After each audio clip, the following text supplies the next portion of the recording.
Phoenix has succeeded at something very, very important. They have abolished homelessness among veterans. There's a very positive breakthrough here. They are the first city in the United States to do so. 3 years ago, there were 222 homeless vets in the city. Now there are 0.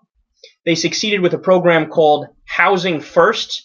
And listen to this, because this is, as progressive a program as I've ever heard when it comes to taking care of homeless people.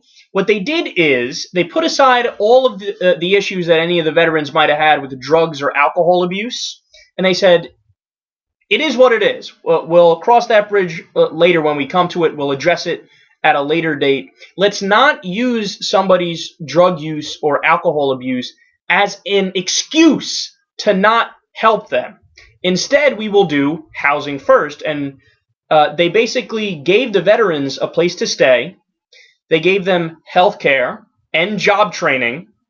And they said, well, after that, given that environment, they will be much more likely to not depend on or rely on some sort of substance, which gives them an artificial high, because they might get a real high based on actually enjoying what they're doing, because they have a roof over their head and they don't have to worry about their health care and things like that. So this is a model that President Obama has said that he actually likes very much. In 2009, he stated he wanted to end homelessness amongst veterans in all of the United States by the year 2015. So then the question becomes, well, how far have we come? Not very good. The most recent count finds that there are 57,849 homeless veterans all around the U.S. Man, if that doesn't piss you off, I don't know what will. You remember back to the 2004 election with John Kerry and George Bush and every single Democrat and every single Republican in the country, all the politicians, support the troops! Do you not support the troops enough? You looked at the troops the wrong way. Does that mean that you hate them? What's wrong with you? Step down, sir. You have to bow down at the altar of the troops and praise them ad nauseum. But that was all talk. It was all talk. It was all for an election year. It was all just a partisan issue where people try to score cheap political points. When it comes to actually supporting the troops, crickets. Over 57,000 of them homeless. And we haven't done nearly enough to actually look after them.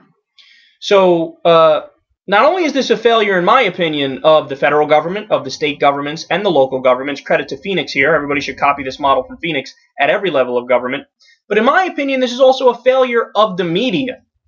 Because I was sitting around earlier today researching for the show, I looked through my Twitter feed, I saw, I think it was Huffington Post said something about what CNN was covering. They said, oh my God, the winter lack of news is so bad that CNN is talking about the wind speed in Britain.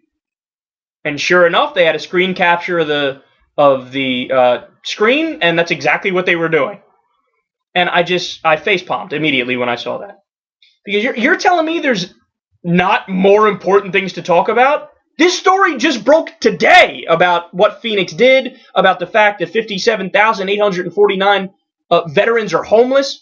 You think that's not something that could be a big breaking news story with, flashing red lights at the top of the screen, and we don't have people who could talk about that for half a day or a full day? I think the American people actually give a shit about this.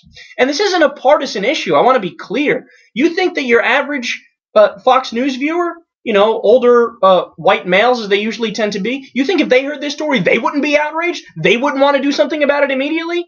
This is a bipartisan issue.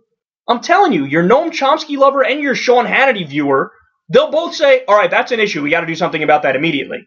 But the media failed and the government failed, and the only people talking about it, unfortunately, are you guys who are listening, and you'll spread the word in this little rinky-dink talk show that's on YouTube, Blog Talk Radio, and Secular Talk Radio.